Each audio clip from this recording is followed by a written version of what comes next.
Yeah. So yeah, let's talk about that VCFC. How did you get into that?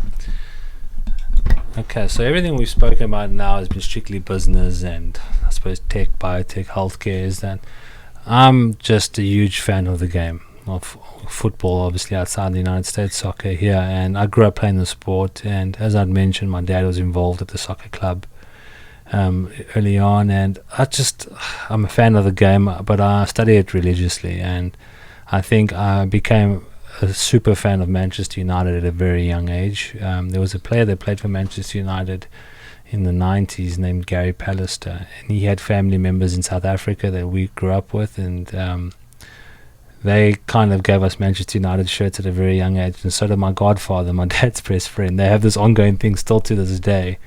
My brother and I are Manchester United fans. My dad's an Arsenal fan. And that's like the cardinal rule at that time because we were massive rivals. But my godfather kind of got us into that, bought us the shirts as well. So like I had these two influences of Manchester United from a young age. And throughout life, I mean, obviously you go through your teenage years, you think, can I become a pro? Then you realize it's not really that good. And then I always wanted to own a soccer team. I just thought it would be cool because I think that my knowledge of the game, my knowledge of business, if you merging those two things together, something beautiful can come out. And I think we're in the process of doing that. So to answer your question, so I was, after the laboratory thing had ended in about June last year, I was either going to take some time off just to mess around, but I can't sit, like I said, I can't sit still, man. And I started to imagine biotech, and that thing, I mean, it starts off slowly as most businesses do. But I was looking to also invest, and I wanted to invest in pro soccer for several reasons, but the initial opportunity that I was looking to invest in was in the USL team. So in the United States, you have two major competing leagues. You have MLS, Major League Soccer, and you have USL. And USL has, I think, 3 or 4 leagues underneath that, but they're trying to push this promotion and relegation, which MLS doesn't have. And I can explain to you why that's happened. I can give you the history of MLS if you want. But I was very close to investing in the team there. But first of all, the amount that I was going to invest in was less, for less equity and less of a say. And then before I went, I was about to pull the trigger on that, I met a guy in my building. There's an English fellow named Jason. And we got chatting because he had interest in the accent. And then naturally we had a lot of banter. And it turns out his dad's a football agent, a soccer player's agent. So there's a player that plays for the US men's national team named Cameron Carter-Vickers. He's a centre defender. He plays in Celtic in Scotland, but he's an American guy. And Jason's dad, whose name's Leslie, was the agent of this guy. So we got chatting, and then I was introduced to a guy by the name of Brad Friedel. So Brad Friedel played for the US men's national soccer team for many years as a goalkeeper. He played in the UK, he played in Liverpool, Aston Villa, Blackburn. Very well known in the game, and he's an American soccer player, but a goalkeeper. And Brad was getting involved with what was going to be Ventura County FC, but from a coaching standpoint. But this is at the time where we were going to go completely independent, but I'll explain to you everything now. So I ended up meeting a guy by the name of Mark Norzai, who stays in Moore Park. And Mark is like kind of the founder of what we've called Oak Sports Holding. So Oak Sports Holding is essentially a holding company where a few of us have invested money into.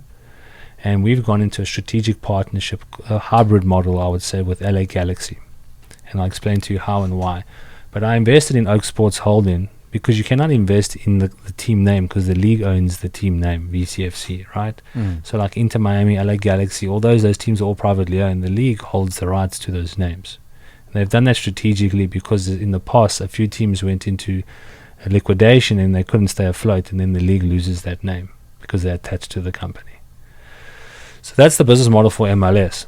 So how I got involved with this is that Mark, very prominent amongst youth soccer here in Oxnard, Camarillo, Moore Park, Thousand Oaks, very well respected man, very good family man, and he's become a business partner of mine and a good friend of mine. Also has kids. I think he has 4 daughters or 3 daughters, and just great family, man. Great man. Also had a cool career in entrepreneurship. He had worked at the Stanford Business School and then worked at MIT on a company that was doing semiconductors. He has a very cool story as well. So we're very much aligned. He's older than me.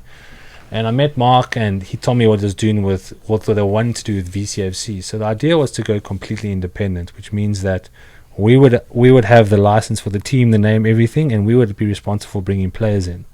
But that's a very cost-heavy exercise, right? And something to get off the ground really quickly. So Kobe Jones is one of our partners now, part of Oak Sports Holding. He is obviously a legend in the game. So Kobe played for the US men's national team. Kobe Jones, he has the most caps, so the most games for US men's soccer player. He's played in 3 World Cups. He's an Olympian. He won the championship with LA Galaxy. Oh, wow. And he's from Westlake. He went to Westlake High. So the whole story and the narrative and why we brought him in on board is obviously because of his influence in the game, his relationship with LA Galaxy, because he played for them and he still kind of does work for them, and also the fact that he's from Ventura County. So the narrative and the story is effectively he's gone out to live this amazing career. He reached his ceiling here in this part of the region of Southern California, went on to have an amazing career. He was a massive facet of why the US got the World Cup in 94, because the league and FIFA had kind of said, hey, you need to create an official league here in the US. 'Cause this is the disadvantage of US soccer, and we'll get into that, is that we don't have the history that other sports here have, which is also the beauty of the opportunity that we have on our hands. So long story short, Mark was looking for investors to invest in Oak Sports Holding, and they were going into a relationship with LA Galaxy, where Galaxy has Galaxy 2. And Galaxy 2 was playing in MLS Next Pro, which is the league we're in. And this league is only 3 years old. And the reason why they built this league is to complete the player pathway from youth all the way to first division.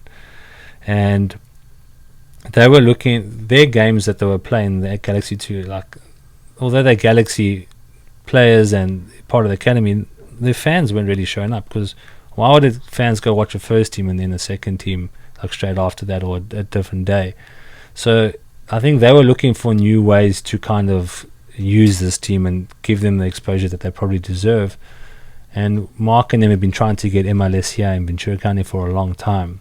So Mark has a rich history with the MLS. 20 years ago, he was nearly the first guy to get the Las Vegas franchise.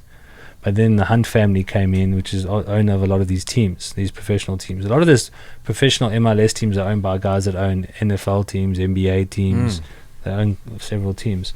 So he lost out on that. So it was still a dream of him that he pursued. And then this MLS Next Pro thing came about, and Mark had maintained good relationships with everyone at the league. And they said, hey, let's try Ventura County FC. And then we went into the partnership with Galaxy it's initially for 2 years, but it can go further. It depends how long we want to do it. It depends how long they want to do it. The relationship with them is really great, because their players, their coaching staff, their trainers are all playing under Ventura County FC. So Oak Sports Holding, where I'm an owner of and where I'm very involved in the day-to-day operations, is running all the marketing, the ticketing, the stadium, everything around that but the players. And I'm involved in every touch point of that, and so is Mark and his other guys, Scott and other investors. But Mark was very shrewd in the way he put the team together of investors, because although we're investors, we're actively involved in the business. Initially, I was like, okay, I'm not sure about this because I want to focus. But then it's so fun, man. It's so fun doing something that I love. I know soccer so well, man. I know it so well. So for me, a lot of these things come second nature. And I know how to build a business. So we went into this relationship, and we kind of got thrust into it in March this year when the league started. Like 2 weeks before that, like, okay, cool, this thing's going to go ahead with Galaxy. You're going to be competing in the Thousand Oaks. Make sure you have your stadium. Make sure you have everything. And we had been working on these things already. Mark and them had been working on it for a lot longer than I was. But now things had to get into gear. Yeah. And the league started in March, and they were playing at Galaxy's ground under VCFC and Carson. When I went to those games, there was maybe like 50 to 100 people max going there. And there's nothing wrong with that, but I also understand that. But also you've got to think about the players, right? There's nothing better than playing in front of a fan base. So we always knew that we could build a fan base here just by virtue of the appetite for the sport amongst people in this region of the country. There's a lot of Latinos, there's a lot of Hispanic people, there's a lot of affluent people. It's very diverse. And soccer is probably the preferred sport here amongst baseball. And soccer is huge here because you go every weekend, there's youth tournaments going on. Hundreds and hundreds of teams across the age groups. And there's never been a professional soccer team here. So this is where the opportunity lies, because if you look at any professional sports team, they generally, as I've said to you before, the nucleus of a team or of a project where several things will span off of that and opportunities will come off that. So we went live in March, but we hadn't had our stadium ready. So our stadium's at William Rowland Stadium at Cal Lutheran University in Thousand Oaks. So for the first few games of the season, they were playing, and then we had to now create the Instagram, do all the marketing. Like, we went so many mistakes, man, so many mess ups. I love to use this term, and my team will laugh at me because I always say it. I love to say we've been building the plane whilst we're flying. Yeah, and it's a startup again. So nothing that I'm not used to, but the team we have together, they each have the unique bits of expertise. Like Scott, who's our chief legal officer, he handles all the legal stuff. Mark is involved in everything. We have a guy, Peter, he's worked for Columbia Records. We have another guy by the name of Bo, who's very much in the commercial property space. So we have everyone with a unique set of skills coming together, and then we obviously have people working for us, and also a lot of volunteers. But everyone is local. No one that works I'm the only person that's not from the area. I'm the only one. And I love it. I absolutely love, because I feel like the community is taking me in. I mean, I'm a guy from South Africa. What am I doing here? You know what I mean? Yeah, for sure. That doesn't make sense, right? I think that goes with all of your investors. Yeah, baby, you're right. Yeah, true. So anyway, we started the league, and it was up to us now to get the stadium ready. But I don't know if you remember, at the beginning of this year, there was a significant amount of rains here in California, and that